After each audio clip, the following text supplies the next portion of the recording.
2 महीने पहले एक ऐसी घटना हुई जो अब सामने आ रही है। कतर में इस समय भारतीय नौसेना के 8 रिटायर्ड अधिकारी हिरासत में हैं। किसी को यह समझ नहीं आ रहा कि भारतीय नौसेना के ये पूर्व अधिकारी अपने देश वापस क्यों नहीं लौट पा रहे हैं। भारतीय विदेश मंत्रालय अब इस मामले को गंभीरता से ले रहा है।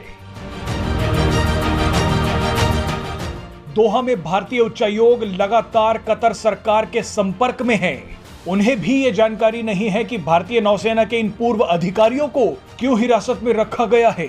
इस वीडियो में आपको बताएंगे कि ये पूरा मामला क्या है और आखिर क्यों बर्बाद हो चुका पाकिस्तान इसमें एक षड्यंत्र रच रहा है।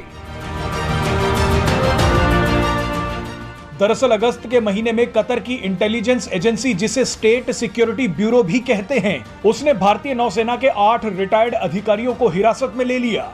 इस घटना की जानकारी दोहा में भारतीय दूतावास को सितंबर में मिली।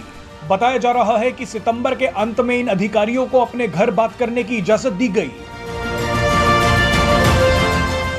मीडिया रिपोर्ट्स के मुताबिक अक्टूबर में पहली बार भारतीय दूतावास का कोई अधिकारी हिरासत में लिए गए इन लोगों से मिल पाया। लेकिन सबसे हैरान करने वाली बात यह है कि अभी तक ये नहीं बताया गया कि भारतीय नौसेना के इन पूर्व अधिकारियों को क्यों पकड़ा गया है। हिरासत में लिए गए ये लोग कतर की एक कंपनी में काम करते थे जिसका नाम Dehra global technology and consultancy था। ये एक निजी कंपनी है और ओमान एयरफोर्स का एक अधिकारी इसका मालिक है। ये कंपनी कतर की नौसेना को ट्रेनिंग देती थी।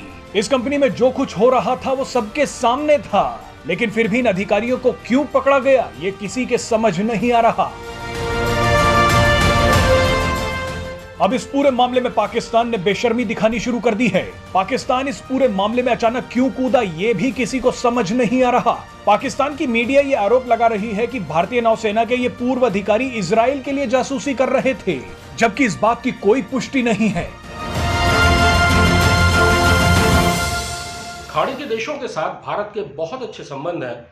खाड़ी के देशों में लाखों भारतीय काम करते हैं और उन्हें वहां बहुत इज्जत की नजर से देखा जाता है। भारतीय नागरिक खाड़ी के देशों की कंपनियों में बहुत ऊंचे पदों पर हैं। भारत के सैनिक संबंध भी खाड़ी के देशों के साथ बहुत अच्छे हैं और अक्सर खाड़ी के अलग अलग देश भारतीय सेनाओं के साथ युद्धाभ्यास करते रहते हैं। भारतीयों की खाड़ी के देशों में इज्जत भी है और रसूख भी। और इस बात से सबसे ज्यादा परेशानी पाकिस्तान को होती है, जो हमेशा मुस्लिम ब्रदरहुड के नाम पर खाड़ी के देशों से पैसा लेता रहता है, लेकिन फिर भी खाड़ी के देश पाकिस्तान से ज्यादा तरजीह भारत को देते हैं। इसलिए पाकिस्तान जब भी मौका मिलता है खाड़ी के देशों में भारतीयों और भारत के खिलाफ दुष्प्रचार करने की कोशिश शुरू कर देता है। ताजा मामला कतर का है। 30 अगस्त से कतर की एक कंपनी के एमडी, सेना के पूर्व अधिकारी कमांडर पूर्णेंदु तिवारी सहित 8 पूर्व नौसैनिक कतर में हिरासत में रखे गए हैं। उनके परिवार वालों को भी यह नहीं पता कि उनको किस आरोप में हिरासत में रखा गया है। 3 अक्टूबर को पहली बार उन्हें भारतीय राजदूत से मिलने की अनुमति दी गई और उसके बाद लगभग हर रविवार वो अपने परिवार से बात करते हैं। कतर के अधिकारियों, कतर के दूतावास या उस कंपनी ने अभी तक ऐसा कोई वक्तव्य नहीं दिया जिससे ये पता लगे कि भारतीयों को किस वजह से हिरासत में लिया गया है। ये कंपनी कतर की नौसेना को ट्रेनिंग देने और उनके जहाजों की सार संभाल का काम करती थी। लेकिन पाकिस्तान ने इस घटना को भी भारतीयों के खिलाफ इस्तेमाल करने की तैयारी शुरू कर दी है।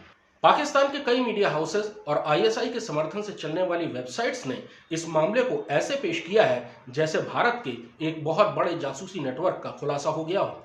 हालांकि भारतीय विदेश मंत्रालय ने इस बारे में सधी हुई प्रतिक्रिया दी है और कहा है कि वो कतर के अधिकारियों के साथ लगातार संपर्क में है और भारतीयों की जल्दी रिहाई सुनिश्चित की जाएगी। लेकिन सबसे बड़ा सवाल यह है कि खाड़ी के देशों में भारत की छवि बिगाड़ने और भारतीयों को परेशान करने के लिए पाकिस्तान अब कौन सा हथकंडा अपनाएगा।